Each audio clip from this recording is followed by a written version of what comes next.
Lettre 1. Fais-le, mon cher Lucilius. Affirme ta propriété sur toi-même, et le temps que, jusqu'ici, on t'enlevait, on te soutirait ou qui t'échappait, recueille-le et préserve-le. Persuade-toi qu'il en va comme je l'écris. Certains moments nous sont retirés, certains dérobés, certains filent. La perte la plus honteuse pourtant est celle que l'on fait par négligence. Veux-tu y prêter attention? Une grande partie de la vie s'écoule à mal faire, la plus grande à ne rien faire, la vie tout entière à faire autre chose. Quel homme, me citeras-tu, qui mette un prix au temps, qui estime la valeur du jour, qui comprenne qu'il meurt chaque jour? C'est là notre erreur, en effet, que de regarder la mort devant nous. En grande partie, elle est déjà passée. Toute l'existence qui est derrière nous, la mort la tient.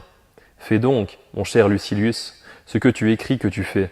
Embrasse toutes les heures, de la sorte, tu dépendras moins du lendemain quand tu auras mis la main sur l'aujourd'hui. Pendant qu'on la diffère, la vie passe en courant. Toute chose, Lucilius, est à autrui. Le temps seul est à nous. C'est l'unique bien, fugace et glissant, dont la nature nous a confié la possession. Nous en chasse qui veut. Et si grande est la sottise des mortels, que les objets les plus petits et les plus vils, du moins remplaçables, ils supportent de se les voir imputés quand ils les ont obtenus. Que nul ne se juge redevable en quoi que ce soit pour avoir reçu du temps, alors que c'est le seul bien que, même reconnaissant, l'on ne peut rendre. Sans doute demanderas-tu ce que je fais, moi qui te livre ces préceptes. Je l'avouerai franchement, dans le cas d'un homme qui vit dans le luxe, tout en étant minutieux, je tiens le compte de ma dépense. Je ne puis dire que je ne perde rien, mais je dirai ce que je perds, pourquoi et comment. Je rendrai raison de ma pauvreté, mais mon cas est celui de la plupart des gens qui, sans que ce fût leur faute, ont été réduits à l'indigence. Tout le monde leur pardonne, personne ne les secourt. Alors quoi? Je n'estime pas pauvre celui qui, si peu qu'il lui reste, en est satisfait. Toi pourtant, je préfère que tu préserves tes biens et que tu commences au bon moment, car selon l'avis de nos ancêtres, il est trop tard pour épargner quand on arrive au fond. Ce n'est pas seulement, en effet, la part la plus petite qui subsiste à la fin, mais la plus mauvaise. Porte-toi bien. Lettre 2. Ce que tu m'écris et ce que j'entends dire me donne bon espoir à ton sujet. Tu ne cours pas dans tous les sens, ni ne troubles ton repos à force de changer de lieu. Une telle agitation est le fait d'une âme malade. La première preuve d'une intelligence ordonnée, c'est, à mon avis, de pouvoir s'arrêter et s'attarder avec soi. Or, prends garde qu'une telle lecture d'auteurs nombreux et de volumes en tout genre n'est quelque chose d'errant et d'instable. Il faut s'attarder et se nourrir auprès de génies choisis si tu veux en tirer quelque chose qui demeure fidèlement dans l'âme. On n'est nulle part quand on est partout. À passer toute sa vie en voyage, voici ce qui arrive. On a beaucoup de chambres d'hôtes, aucune amitié. Le même sort attend nécessairement ceux qui, au lieu de s'attacher intimement à un génie, traversent toutes les œuvres en se hâtant de courir. Ils ne profitent ni ne sont assimilés dans le corps les aliments que l'on rejette aussitôt avalés. Rien n'empêche autant de recouvrer la santé que de changer fréquemment de remède. Elle ne parvient pas à se cicatriser, la plaie où l'on ne fait qu'essayer les pansements. Elle ne reprend pas vigueur, la bouture qu'on transplante souvent. Rien n'est assez utile pour profiter au passage. Un grand nombre de livres dispersent. C'est pourquoi, comme tu ne peux en lire autant que tu pourrais avoir, il suffit d'en avoir autant que tu puisses en lire. Mais, dis-tu, tantôt je veux ouvrir ce livre, tantôt cet autre. Goûter à beaucoup de plats est le fait d'un estomac blasé. Lorsque ce sont des mets différents et opposés, ils souillent, ne nourrissent pas. Lis donc toujours les auteurs éprouvés, et si l'envie t'a pris de faire un détour chez d'autres, reviens au premier. Procure-toi chaque jour un secours contre la pauvreté, un secours contre la mort, ainsi que contre tous les autres fléaux. Et quand tu auras beaucoup parcouru, choisis un seul extrait à digérer ce jour-là. C'est ce que je fais, moi aussi. Entre plusieurs textes que j'ai lus, j'attrape quelques citations. Voici celle d'aujourd'hui que j'ai trouvée chez Épicure. J'ai l'habitude, en effet, de passer aussi dans le camp d'autrui, non comme transfuge, mais comme éclaireur. C'est une chose honorable, dit-il, qu'une pauvreté joyeuse. En vérité, elle n'est pas pauvreté si elle est joyeuse. Ce n'est pas celui qui a peu, mais celui qui désire plus, qui est pauvre. Qu'importe, en effet, combien d'or gît dans ses coffres, combien de blé dans ses greniers, combien d'animaux il a au pâturage, ou d'argent placé, s'il convoite le bien d'autrui, s'il compte non ce qu'il a acquis, mais ce qu'il doit acquérir. Tu demandes quelle est la mesure de la richesse? La première, posséder ce qui est nécessaire. La deuxième, ce qui est suffisant. Porte-toi bien. Lettre 3. Tu as remis des lettres pour qu'il me les apporte, comme tu l'écris à ton ami. Puis tu me recommandes de ne pas le mettre dans la confidence de toutes les affaires qui te concernent, parce que tu n'as pas l'habitude, même toi, de le faire. Ainsi, dans la même lettre, tu l'as nommé ami et tu as nié qu'il l'était. Ainsi donc, si tu t'es servi de ce mot de sens plein comme s'il était banal, et si tu l'as appelé ami, comme nous nommons tous les candidats hommes bons, comme nous saluons par maître les premiers venus dont le nom nous échappe, passons. Mais si, à ton avis, est un ami, quelqu'un auquel tu ne fais pas exactement autant confiance qu'à toi, tu fais une grave erreur et tu ne connais guère la portée de l'amitié vraie. Quant à toi, délibère sur toute chose avec un ami, mais sur lui-même d'abord. Après l'amitié, on doit faire confiance. Avant l'amitié, on doit juger. Ils inversent, quant à eux, l'ordre des devoirs, ceux qui, à l'encontre des préceptes de Théophraste, jugent une fois qu'ils ont aimé et non pas aiment une fois qu'ils ont jugé. Réfléchis longtemps pour savoir si tu dois prendre quelqu'un en amitié. Une fois décidé, accueille-le de tout ton cœur. Parle-lui aussi hardiment qu'à toi-même.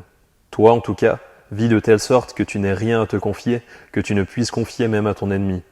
Mais vu qu'interviennent des faits qu'il est d'usage de garder cachés, mets en commun avec ton ami tous tes soucis, toutes tes réflexions.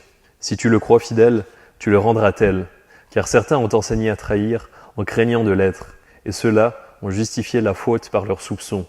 Quelle raison y a-t-il pour que, moi, je retienne des paroles en présence de mon ami? Quelle raison y a-t-il pour qu'en sa présence, je ne me croie pas seul? Certains racontent aux premiers venus ce qui ne doit être confié qu'aux amis et se déchargent sur n'importe quelles oreilles de tout ce qui les brûle. Certains, en revanche, s'effraient de la conscience de ceux qui leur sont même les plus chers et, disposés, s'ils le pouvaient, à ne pas même se fier à eux-mêmes, ils refoulent plus profondément tout secret. On ne doit faire ni l'un ni l'autre, car l'un et l'autre sont un défaut, se fier à tout le monde comme à personne. Mais je dirais que l'un est un défaut plus honorable, l'autre plus sûr. Ainsi, tu réprouveras les deux sortes d'hommes, ceux qui se privent toujours de repos, comme ceux qui se reposent toujours. Car lorsqu'on se réjouit dans l'alarme, ce n'est pas de l'activité, mais le va-et-vient d'une intelligence traquée. Et ce n'est pas du repos quand on juge que tout mouvement est un poids, mais du relâchement et de la langueur. C'est pourquoi ce que j'ai lu chez Pomponius sera consigné dans notre âme. Certains se sont si bien réfugiés dans leur cachette qu'ils croient qu'est dans le désordre ce qui n'est qu'à la lumière. On doit entremêler les deux états. Quand on se repose, on doit agir, et quand on agit, on doit se reposer. Délibère avec la nature, elle te dira qu'elle a fait et le jour et la nuit. Porte-toi bien. Lettre 4. Persévère comme tu as commencé, et hâte-toi autant que tu peux, afin de pouvoir jouir plus longtemps d'une âme amendée et ordonnée. Tu en jouis, bien entendu, déjà dans le temps même où tu l'amendes, dans le temps même où tu l'ordonnes. Autre, pourtant, est le plaisir que l'on éprouve à contempler son intelligence pure de toute tâche et resplendissante. Tu gardes en mémoire, n'est-ce pas, la grande joie que tu as ressentie lorsque tu as dépouillé la prétexte pour revêtir ta toge virile et que tu as été escorté jusqu'au forum. Attends-toi à une joie plus importante lorsque tu auras dépouillé ton âme d'enfant et que la philosophie t'aura inscrit au rang des hommes. Jusque-là, en effet, subsiste non pas l'enfance, mais en ce qui est plus grave, un infantilisme. Et, bien entendu, c'est pire, du fait que nous possédons l'autorité des vieillards, les défauts des enfants. Et pas seulement des enfants, mais des tout-petits. Les premiers s'effraient de petites choses, les seconds de choses fausses. Nous, des deux à la fois. Progresse seulement. Tu comprendras que certains objets doivent être d'autant moins craints qu'ils suscitent beaucoup de peur. Aucun mal n'est grand quand il est le dernier. La mort vient vers toi. Elle serait à craindre si elle pouvait rester avec toi. Nécessairement, où elle n'arrive pas, où elle passe. Il est difficile, dis-tu, d'amener son âme à mépriser la vie qui l'anime. Ne vois-tu pas pour quelle raison frivole on la méprise? L'un s'est pendu au lacet devant la porte de sa maîtresse. Un autre s'est jeté du haut d'un toit pour ne plus entendre son maître manifester son humeur. Un autre, en fuite, pour ne pas être repris, s'est enfoncé une lame dans le ventre. Ne crois-tu pas que la vertu accomplira ce qu'a accompli une frayeur excessive? Nul ne peut connaître une vie exempte de soucis s'il pense trop à la prolonger, s'il met au nom des grands biens de vivre sous de nombreux consuls. Entraîne-toi, chaque jour, à pouvoir, d'une âme égale, abandonner la vie que bien des gens tiennent serrée dans leurs bras, comme on s'accroche aux ronces et aux rochers quand on est emporté par un torrent. La plupart sont ballottés misérablement entre la peur de la mort et les tourments de la vie, et tout en ne voulant pas vivre, ils ne savent pas mourir. Aussi, rends-toi la vie agréable en dépouillant toute inquiétude pour elle. Aucun bien n'aide son possesseur si son âme n'a pas été à l'avance préparée à le perdre. Or, rien n'est plus facile à perdre que ce que l'on ne peut regretter d'avoir perdu. Donc, contre ces malheurs qui peuvent arriver aux hommes même les plus puissants, exhorte-toi et endurcis-toi. Pompéi, ce furent un mineur et un eunuque qui le condamnèrent à mort. Crassus le Parthe, cruel et susceptible. Gaius César ordonna à Lépide d'offrir sa nuque au tribun Dexter. Lui-même l'attendit à Chéréas. La fortune a élevé personne si haut qu'elle ne l'ait pas menacé autant qu'elle lui avait permis. Ne va pas te fier à la tranquillité présente. Instantanément, la mer est retournée. Le même jour où les bateaux jouaient, ils sont engloutis. Pense qu'un voleur, qu'un ennemi peuvent te mettre l'épée sous la gorge. En l'absence d'un pouvoir plus grand, il n'est pas un esclave qui n'ait sur toi droit de vie et de mort. Je l'affirme, quiconque méprise sa vie est maître de la tienne. Récapitule les exemples de ceux qui ont péri dans un piège tendu dans leur propre maison, soit à découvert, soit par ruse. Tu comprendras que la colère des esclaves n'a pas abattu un plus petit nombre d'hommes que celle des rois. Aussi, que t'importe le degré de puissance de celui que tu crains, puisque ce pourquoi tu le crains, tout un chacun en est capable. En revanche, si par hasard tu tombes dans les mains d'ennemis, le vainqueur ordonnera de te conduire là où, de toute façon, tu seras conduit. Pourquoi t'abuser toi-même et ne comprendre qu'à partir de maintenant ce que tu subissais de longue date? Je l'affirme, depuis que tu es né, tu y es conduit. Voilà le genre de pensée qu'il faut retourner dans son âme si nous voulons attendre dans le calme cette heure ultime dont la peur prive toutes les autres de repos. Mais pour mettre fin à ma lettre, reçois ce qui m'a plu aujourd'hui. Et cela a encore été pris au petit jardin d'autrui. C'est une grande richesse que la pauvreté ordonnée selon la loi de la nature. Or cette loi de la nature, sais-tu quelle borne elle nous fixe? Ne pas avoir faim, ne pas avoir soif, ne pas avoir froid. Pour chasser faim et soif, il n'est pas nécessaire d'assiéger le seuil des grands, ni de subir leurs sourcils graves et même leur insultante humanité. Il n'est pas nécessaire d'affronter les mers, ni de rejoindre les casernes. Ce dont la nature a besoin est disponible et servi. C'est pour des biens superflus qu'on transpire. Ce sont eux qui usent la toge, qui nous contraignent à vieillir sous la tente, qui nous jettent sur les rivages étrangers. À portée de la main est ce qui suffit. Celui qui s'adapte bien à la pauvreté est riche. Porte-toi bien. Lettre 5. Que tu étudies avec acharnement et que tu renonces à toute chose pour n'en faire qu'une seule. Te rendre meilleur chaque jour. Je l'approuve et m'en réjouis. Et non seulement je t'encourage à persévérer, mais encore je te le demande. Mais je te recommande de ne pas agir à la manière de ceux qui désirent non progresser, mais attirent les regards, en te faisant remarquer par ton comportement ou ton genre de vie. Évite d'avoir une mise repoussante, les cheveux longs, la barbe trop négligée, une aversion déclarée pour l'argenterie, un lit posé à terre, ainsi que tout autre détail qui rejoint la prétention par une route détournée. Le nom de philosophie, à lui seul, est suffisamment mal vu, même si on la pratique avec mesure. Qu'en sera-t-il si nous commençons à nous écarter de l'usage des hommes? À l'intérieur, que toute chose soit différente, que notre apparence s'adapte aux gens, que notre toge ne resplendisse pas, qu'elle ne soit pas sale non plus. Ne possédons pas d'argenterie incrustée d'or massif, mais ne croyons pas que ce passé d'or et d'argent soit un signe de sobriété. Faisons en sorte d'adopter une vie meilleure que le vulgaire, non une vie contraire. Autrement, nous faisons fuir et détournons de nous ceux que nous voulons amender. Nous obtenons aussi ce résultat qu'ils ne veulent rien imiter de nous, par crainte de devoir tout imiter. Ce que promet d'abord la philosophie, ce sont le sens commun, l'humanité et la vie en société. Être différent nous séparera de cette promesse. Veillons à ce que ces attitudes par lesquelles nous voulons gagner l'admiration ne soient pas ridicules et odieuses. De toute façon, notre projet est de vivre selon la nature. Il est contre nature de torturer son corps, d'avoir en aversion les simples soins de toilette, de rechercher la crasse et de se nourrir d'aliments non seulement grossiers, mais infects et dégoûtants. De même qu'avoir besoin de raffinement relève du goût du luxe, de même fuir les objets courants et disponibles sans grands frais, relève de la démence. C'est la sobriété qu'exige la philosophie, non une punition. Or la sobriété peut ne pas se passer de peigne. Voici la mesure qui me plaît, que la vie soit un dosage de bonnes mœurs et de celle de tout le monde, que tous lèvent les yeux vers notre vie, mais qu'ils la reconnaissent. Quoi donc? Nous ferons les mêmes choses que tous les autres gens? Il n'y a aucune différence entre eux et nous? Si, une énorme.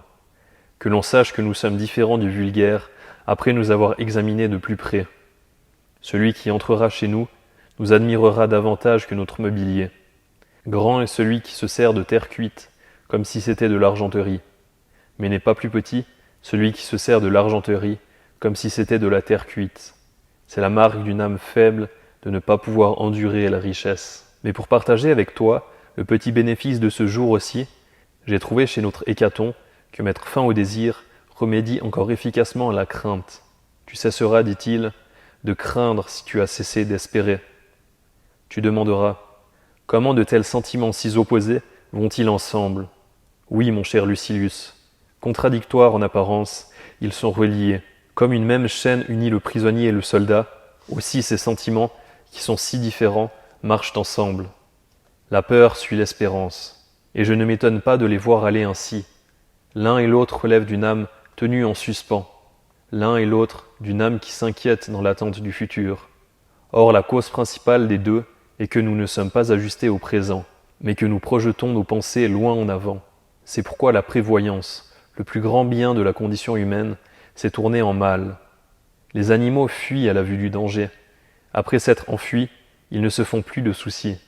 Nous sommes torturés, et par l'avenir et par le passé. Beaucoup de nos biens nous nuisent. Le souvenir ramène en effet le tourment de la crainte. La prévoyance l'anticipe. Nul n'est malheureux seulement à cause du présent. Porte-toi bien. Lettre 6. Je comprends, Lucilius, non seulement que je m'amende, mais que je me transforme. Non que je promette déjà, ou que j'espère qu'il ne reste rien en moi à changer. Comment n'aurais-je pas bien des traits que j'ai le devoir de reprendre, d'atténuer, de développer? Et la preuve justement qu'une âme s'est améliorée, c'est qu'elle voit ses défauts que jusque-là elle ignorait. On félicite certains malades d'avoir pris conscience par eux-mêmes qu'ils étaient malades. C'est pourquoi je désirerais partager avec toi le changement si soudain de moi-même. Alors je commencerai à avoir plus sûrement confiance en notre amitié, la vraie, que ni l'espérance, ni la crainte, ni le souci de l'intérêt personnel ne mettent en pièces. Celle avec laquelle les hommes meurent, pour laquelle ils meurent. Je t'en citerai beaucoup qui n'ont pas manqué d'amis, mais d'amitié. Ceci ne peut arriver lorsqu'une égale volonté de désirer des choses honorables entraîne les âmes à s'associer. Comment ne serait-ce pas impossible? Elles savent, en effet, qu'elles-mêmes ont tout en commun, et surtout l'adversité. Ton âme ne peut concevoir quelle impulsion je vois les jours, l'un après l'autre, m'apporter. Envoie-moi aussi, demandes-tu, ces pensées que tu as jugées par expérience si efficaces.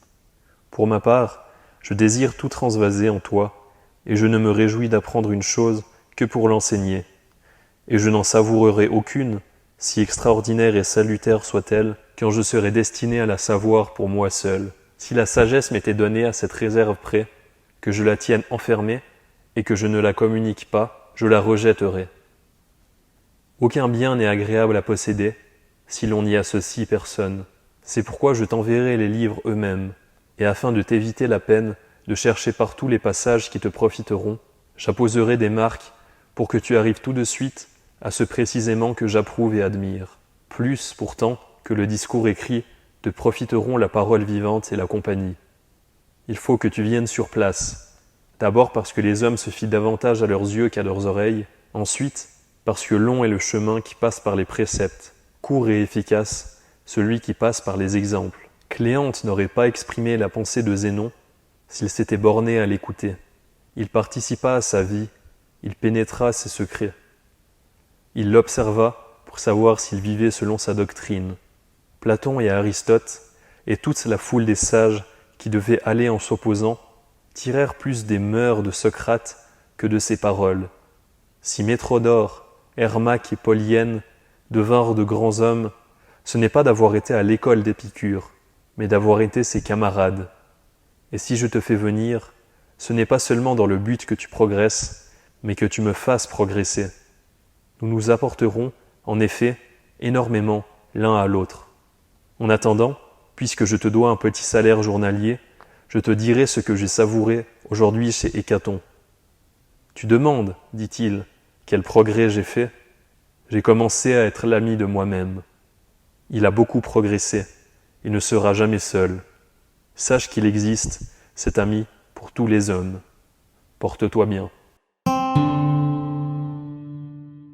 Lettre 7. Tu demandes ce que tu devrais décider avant tout d'éviter. La foule, tu ne t'y confieras pas encore avec sûreté. Quant à moi, du moins, j'avouerai ma faiblesse. Je n'en rapporte jamais les mœurs que j'y ai portées. Quelque chose de ce que j'ai ordonné est troublé.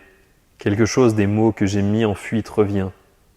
Ce qui arrive aux malades, qu'un long état de faiblesse a tant éprouvé, qu'ils ne peuvent être sortis nulle part sans dommage, se produit pour nous dont les âmes relèvent d'une longue maladie. La fréquentation du grand nombre est notre ennemi.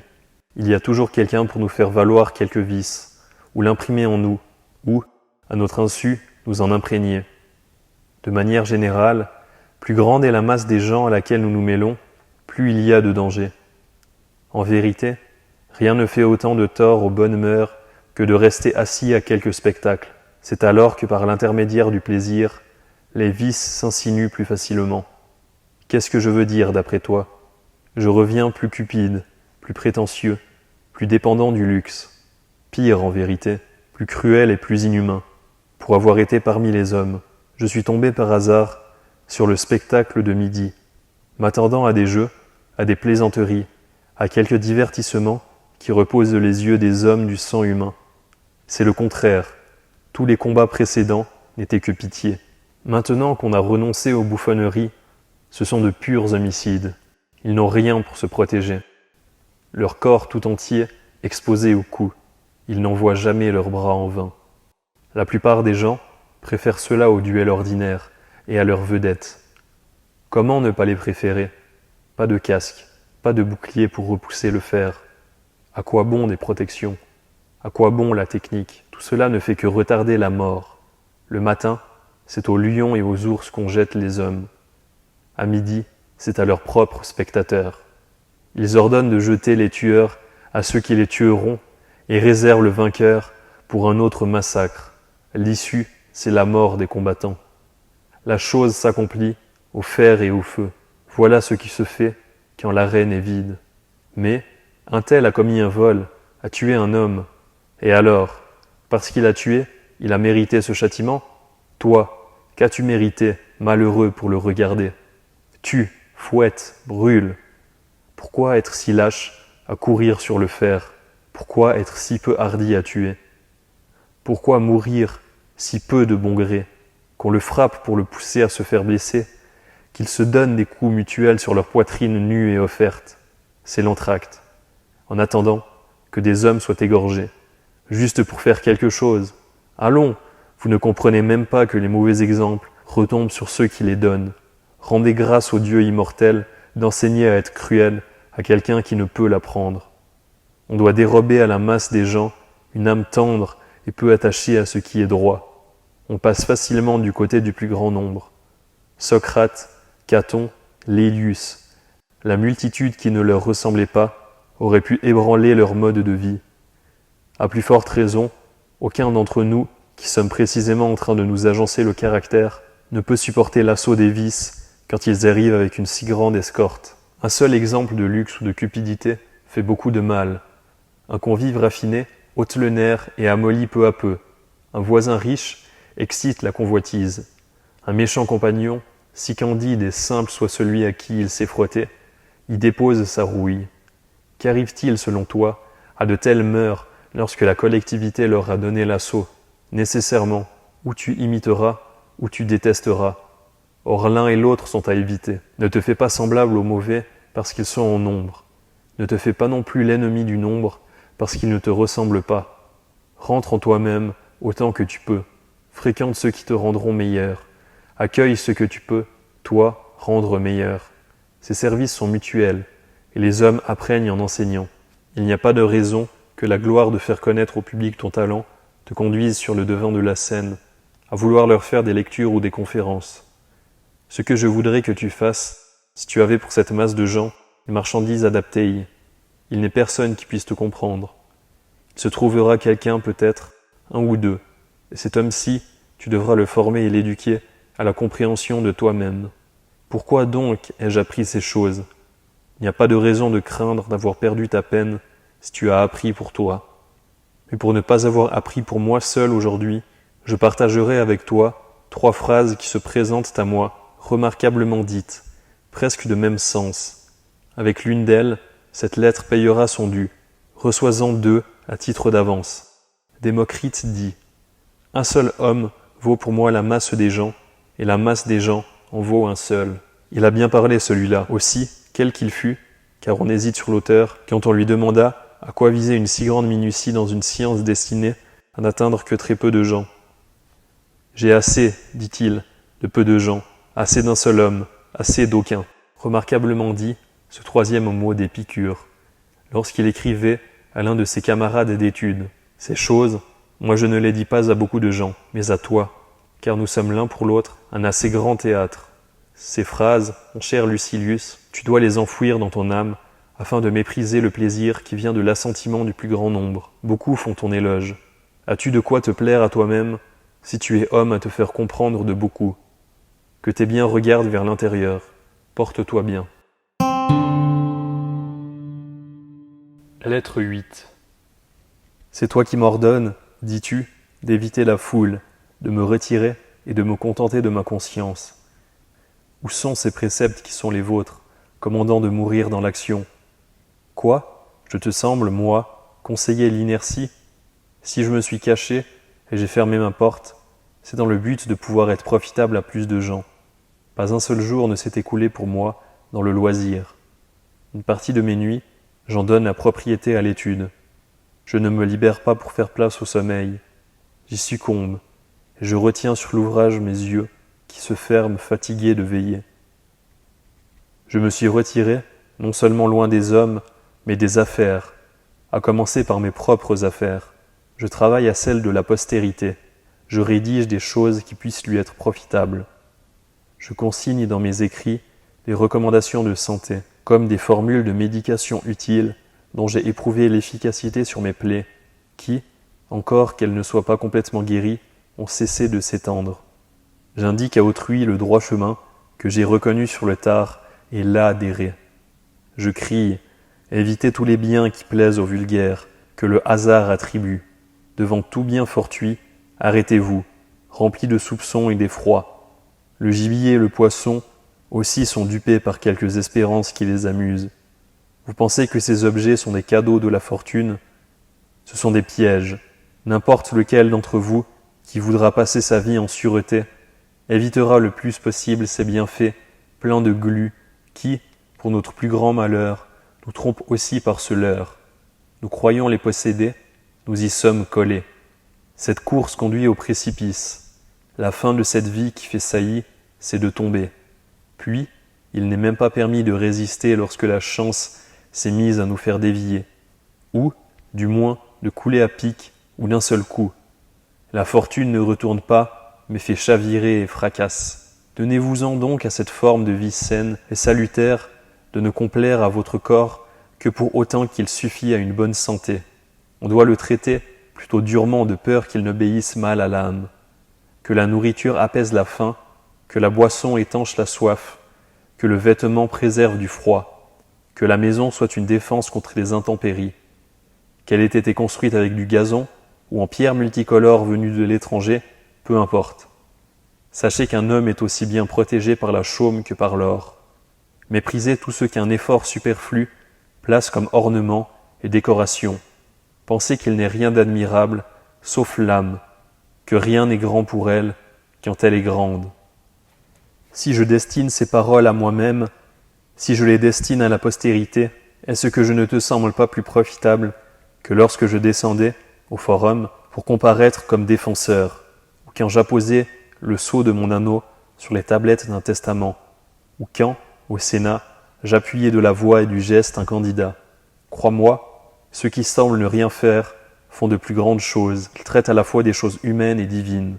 Mais déjà, je dois finir et dépenser quelque argent, comme je l'ai établi pour cette lettre. Cela ne se fera pas sur mes fonds.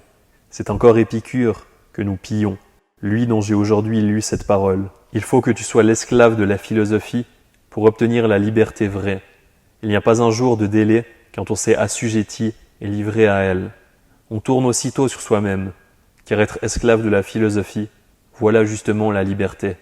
Il se peut que tu me demandes pourquoi je cite tant de phrases bien dites par Épicure, plutôt que celles des nôtres.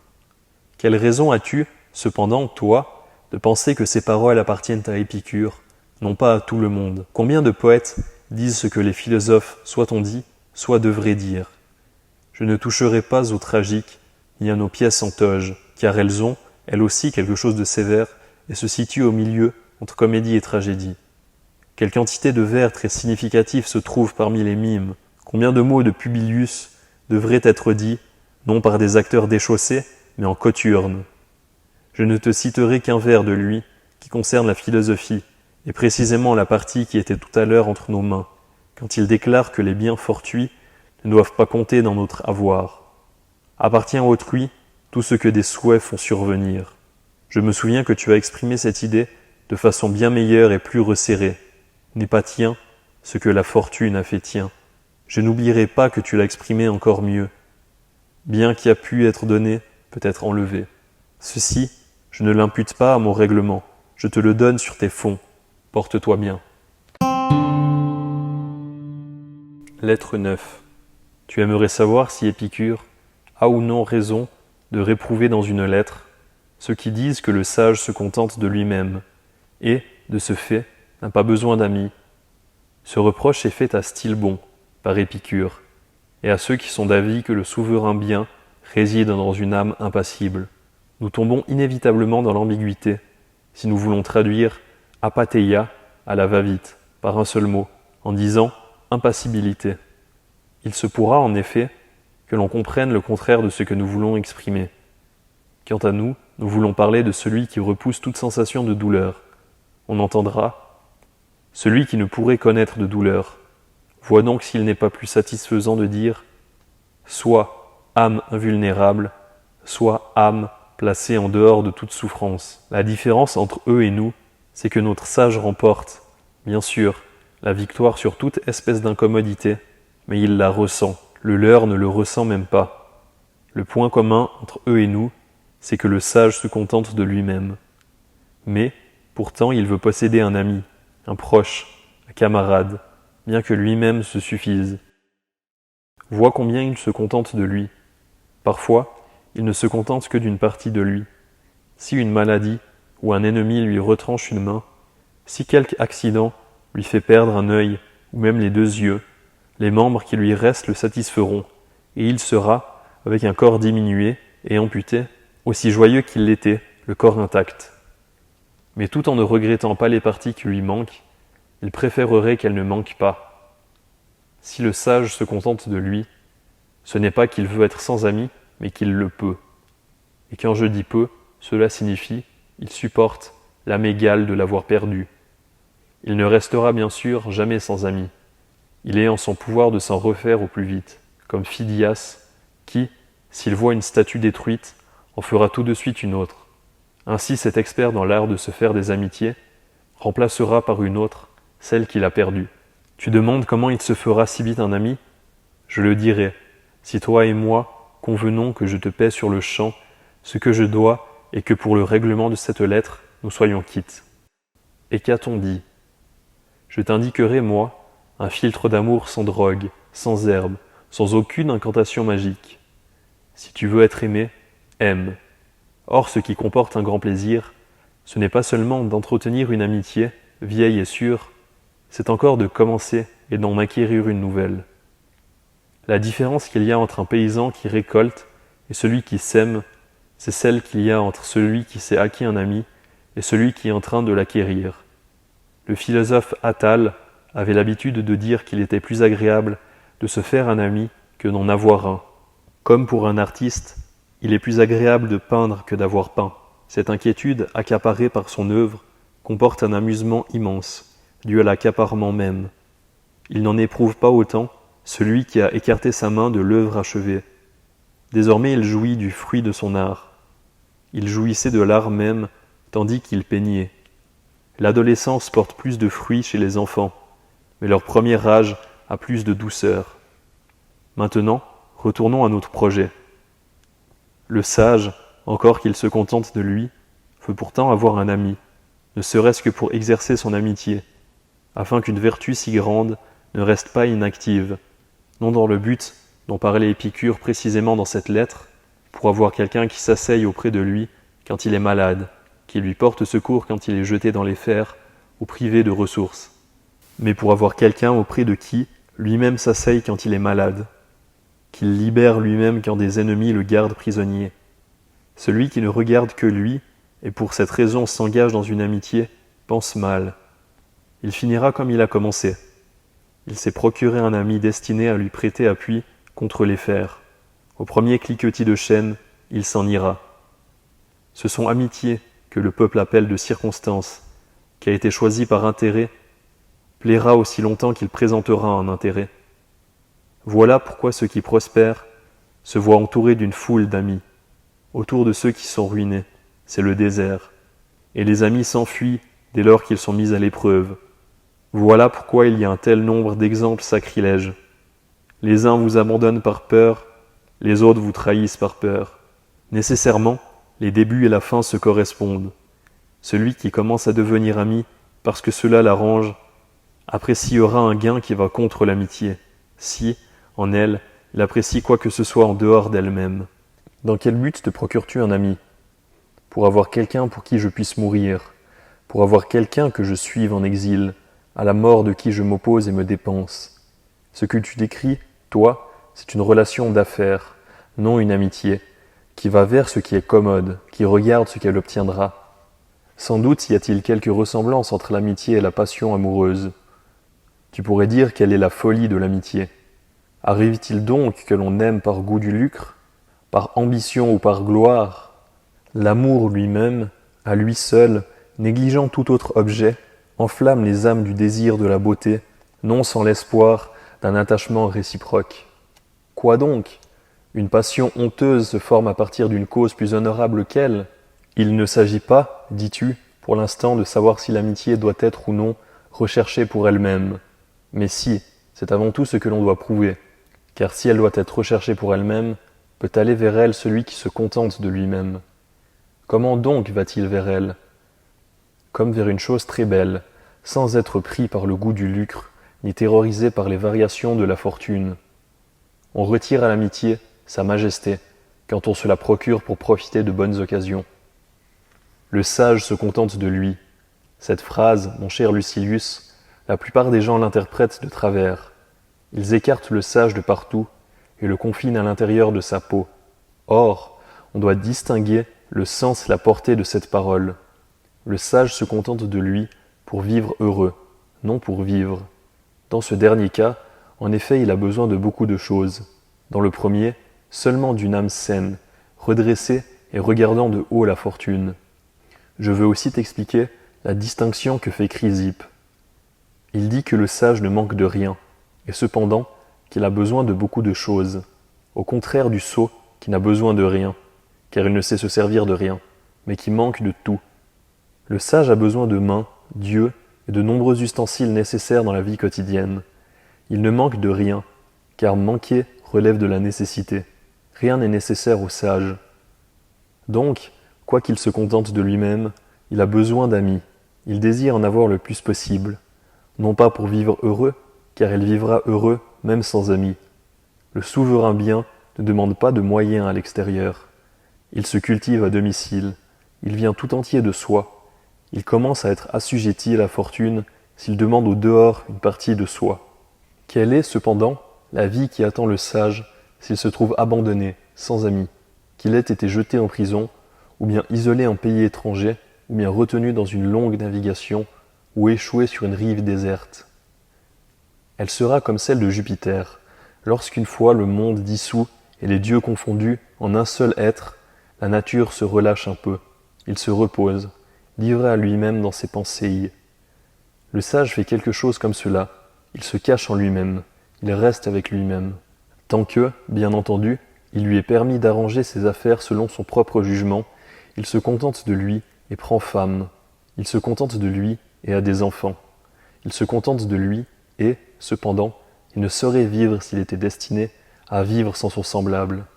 Ce qui le porte à l'amitié, ce n'est aucun intérêt personnel, mais un instinct naturel, car, comme il en existe en nous pour d'autres relations, il existe une douceur innée de l'amitié.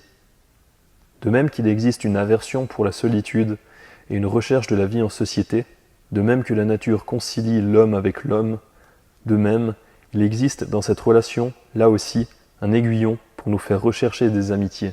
Néanmoins, bien qu'il aime énormément ses amis, bien qu'il les assimile à lui, les préfère souvent, il fixera les limites de tout bien à l'intérieur de lui-même, et dira ce qu'a dit Stilbon, le Stilbon que la lettre d'Épicure critique. Sa patrie avait été prise, il avait perdu ses enfants, perdu sa femme, et comme il sortait de l'incendie général, seul et pourtant heureux, Démétrius, celui qui fut surnommé Polyocrète à cause des villes qu'il avait anéanties, lui demanda s'il n'avait rien perdu. « Tous mes biens, répondit-il, sont avec moi. » Voilà un homme courageux et résolu.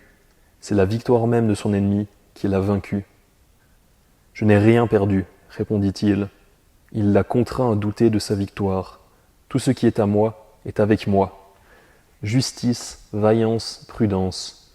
Le fait justement de croire que rien n'est un bien de ce qui peut nous être retiré. Nous admirons certains animaux qui passent au travers des flammes sans atteinte corporelle. Combien plus admirable est cet homme qui, passant par l'épée, les ruines et les flammes, en a réchappé sans blessure ni dommage. Vois-tu combien il est plus facile de vaincre une nation tout entière plutôt qu'un seul homme? Cette phrase, il la partage avec le stoïcien. Pareillement, lui aussi porte ses biens intacts à travers des villes réduites en cendres, car de lui-même se contente. Il circonscrit son bonheur dans cette frontière. Ne va pas penser que nous sommes les seuls à proclamer de nobles paroles. Le détracteur de Stilbon, en personne, Épicure, a énoncé une phrase semblable à la sienne. Juge-la bonne à prendre, toi, même si pour ce jour je suis déjà en règle. Si l'on ne s'estime pas comblé, dit-il, par ce que l'on a, serait-on le maître du monde tout entier? On est malheureux. Ou encore, si cela te semble mieux exprimé de cette manière, car nous devons faire en sorte de ne pas être asservis aux mots mais aux idées, est malheureux celui qui ne se juge pas pleinement heureux, serait-il souverain du monde? Or, pour que tu saches que ces idées appartiennent au sens commun, dictées évidemment par la nature, tu trouveras, chez un poète comique, « N'est pas heureux celui qui ne croit pas l'être ». Qu'importe, en effet, quelle est ta situation, si tu l'estimes mauvaise. Quoi donc, dis-tu, s'il se dit heureux, celui qui s'est enrichi honteusement, celui qui est le maître de beaucoup, mais l'esclave de plus encore, se rendra heureux sur sa propre déclaration? Ce n'est pas ce qu'il dit, mais ce qu'il ressent qui importe. Et ce n'est pas ce qu'il ressent un seul jour, mais continuellement. Or, il n'y a pas lieu de redouter qu'une si grande chose arrive à qui en est indigne. Seul le sage sait apprécier ce qui est à lui. Toute espèce de sottise souffre de l'ennui de soi. Porte-toi bien.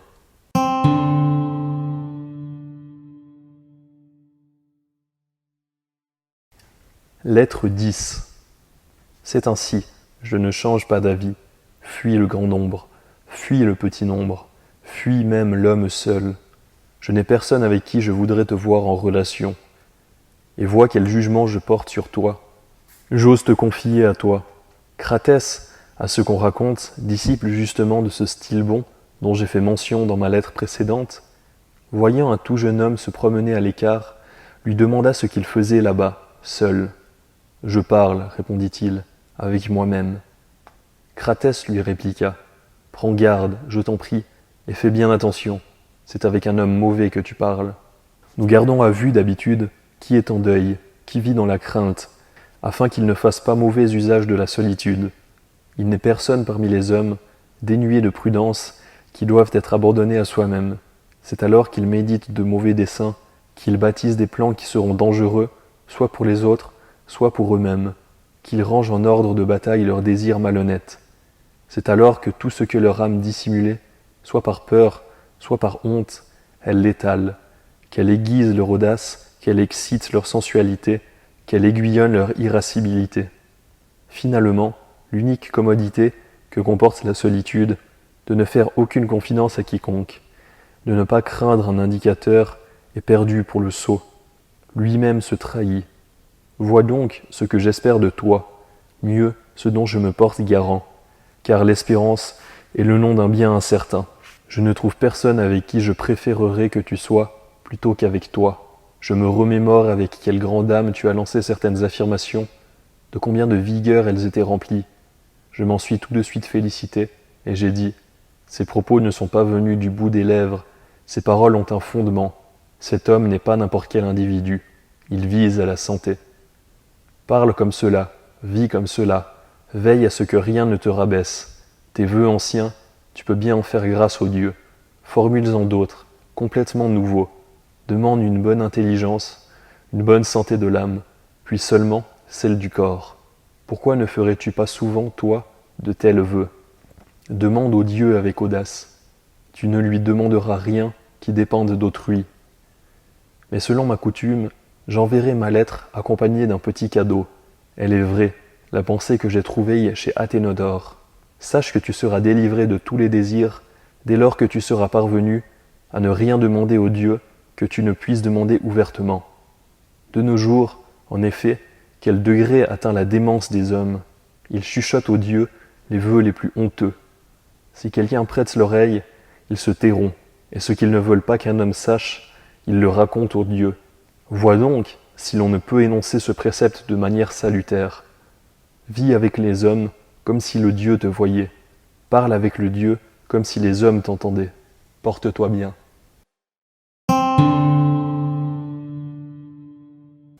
Lettre 11. Ton ami m'a parlé. Il a de bonnes dispositions. En lui, quelle force d'âme il y a, quel caractère, quel progrès, même déjà une première conversation l'a montré. Il m'a donné un avant-goût de ce qu'il deviendra, car il a parlé sans préparation et pris à l'improviste. Lorsqu'il se ressaisissait, il avait peine à se débarrasser de sa timidité. Bon signe chez un jeune homme. Surtout que s'est répandue sur ses traits une rougeur qui venait du tréfonds. Celle-ci, je le présume, même quand il se sera affermi et qu'il se sera dépouillé de tous ses défauts, le suivra, une fois devenu sage. Nulle sagesse, en effet, n'élimine les défauts naturels du corps ou de l'âme. Tout ce qui est ancré et congénital est atténué par l'exercice, sans être vaincu. Certains, et des plus constants, se couvrent de sueur sous le regard du public, exactement comme lorsqu'on est harassé, mourant de chaleur. Certains ont les genoux qui tremblent au moment de parler. Certains ont les dents qui claquent, la langue qui hésite, les lèvres qui frémissent. Ces défaillances, on ne s'en débarrasse jamais, ni par l'apprentissage, ni par la pratique. Et la nature exerce sa puissance en donnant un avertissement, même aux plus robustes, au moyen de ce défaut-là qui lui est propre.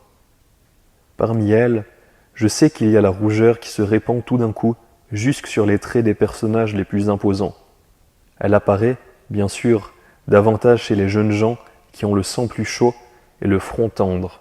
Néanmoins, elle touche les vétérans, comme les vieillards. Certains ne sont jamais plus à craindre que lorsqu'ils ont rougi, comme s'ils avaient répandu au dehors toute leur timidité. Sylla devenait extrêmement violent dès que le sang avait envahi sa face. Rien n'était plus impressionnable que le visage de Pompéi.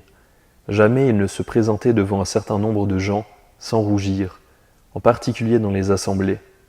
Fabianus, un jour qu'il avait été introduit au Sénat comme témoin, je me souviens l'avoir vu rougir, et cette pudeur lui convenait à merveille. Ce phénomène n'est pas dû à une faiblesse de l'intelligence, mais à la nouveauté d'une situation qui, même si elle n'ébranle pas ceux qui n'y sont pas exercés, les émeut quand ils y sont enclins par une prédisposition naturelle de leur corps. C'est que certains ont un sang de bonne qualité, tandis que certains l'ont agité, mobile et prompt à monter au visage. Ces défaillances, je l'ai dit, Nulle sagesse ne les chasse. Autrement, elle tiendrait la nature sous son empire, si elle supprimait tous les défauts. Tous ceux qui attribuent la condition de naissance et le tempérament physique, quand l'âme aura travaillé beaucoup et longuement à se mettre en ordre, y resteront attachés. On ne peut interdire chacun d'eux, pas plus que les faire venir. Les artistes, qui, sur scène, imitent les passions, qui reproduisent la peur et le tremblement, qui représentent la tristesse, imitent la timidité par ce genre d'indices. En effet, ils se courbent la tête, parlent à voix basse, fixent les yeux à terre et les gardent baissés. Ils ne peuvent reproduire la rougeur sur eux-mêmes. On ne l'empêche ni ne la provoque. Contre ces défaillances, la sagesse ne fait aucune promesse, n'obtient aucun progrès.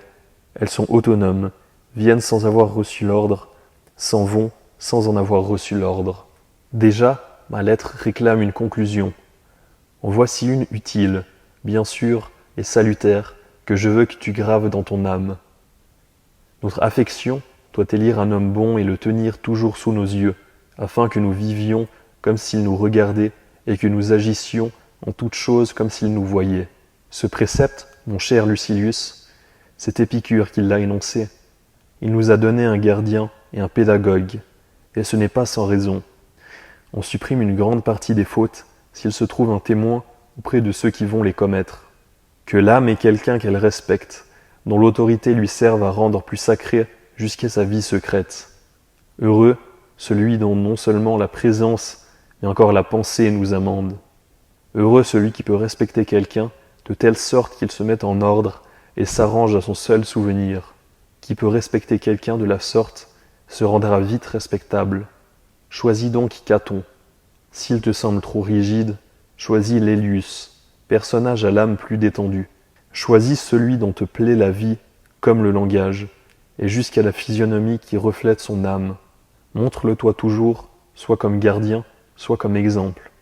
Nous avons besoin, je le répète, de quelqu'un auquel nos mœurs s'ajustent elles-mêmes. Tu ne corrigeras ce qui est tordu qu'à la règle. Porte-toi bien. Lettre 12.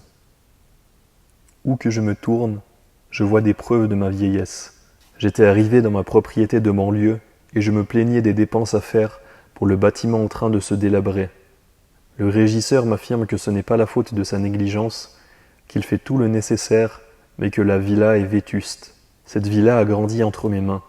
Quel avenir m'attend si des pierres de mon époque sont si abîmées? En colère contre lui, je saisis la première occasion de manifester mon humeur. Il est visible, dis-je, que ces platanes sont négligés. Ils n'ont plus de feuilles, comme leurs branches sont noueuses et desséchées, comme leurs troncs sont tristes et pelés. Cela ne se produirait pas si on bêchait tout autour, si on les arrosait. Il jure par mon génie qu'il fait tout, qu'il ne relâche en rien ses soins, mais que ces arbres sont un peu vieux. Entre nous, c'est moi qui les ai plantés, c'est moi qui ai vu leur première frondaison.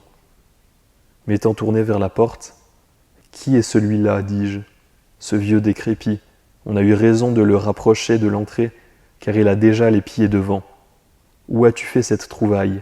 Quelle joie d'aller enlever un mort chez les autres. Mais lui, tu ne me reconnais pas, dit-il, c'est moi, Félicion, à qui tu avais l'habitude d'apporter des statuettes. C'est moi le fils du régisseur Philositus, ton petit préféré. Il délire complètement celui-là, dis-je. Le voilà petit garçon, et mon préféré encore.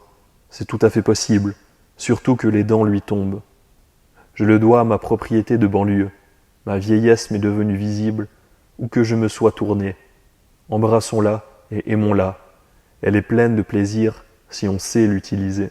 Plus exquis sont les fruits au moment de se perdre. Plus grande est la grâce de l'enfance à son terme. Ceux qui s'adonnent au vin jouissent de la dernière coupe, celle qui les noie, qui met la dernière main à leur ivresse.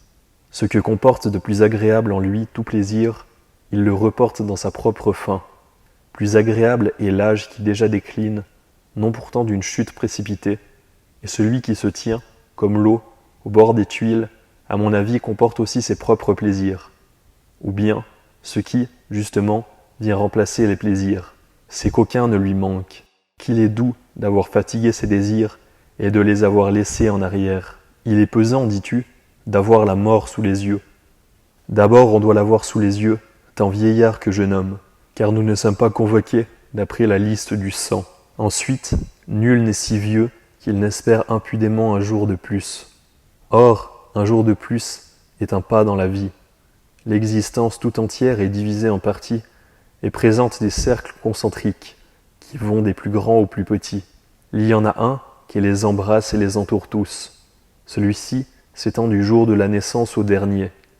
Il y en a un autre qui délimite les années de jeunesse. Il y en a un qui resserre dans son orbite l'enfance tout entière.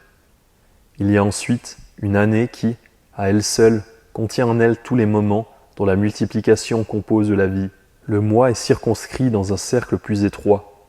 Le jour présente le rond le plus exigu, mais, lui aussi, va du commencement à la fin, du lever au coucher.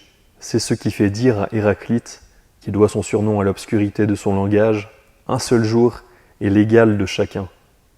La phrase a été diversement interprétée.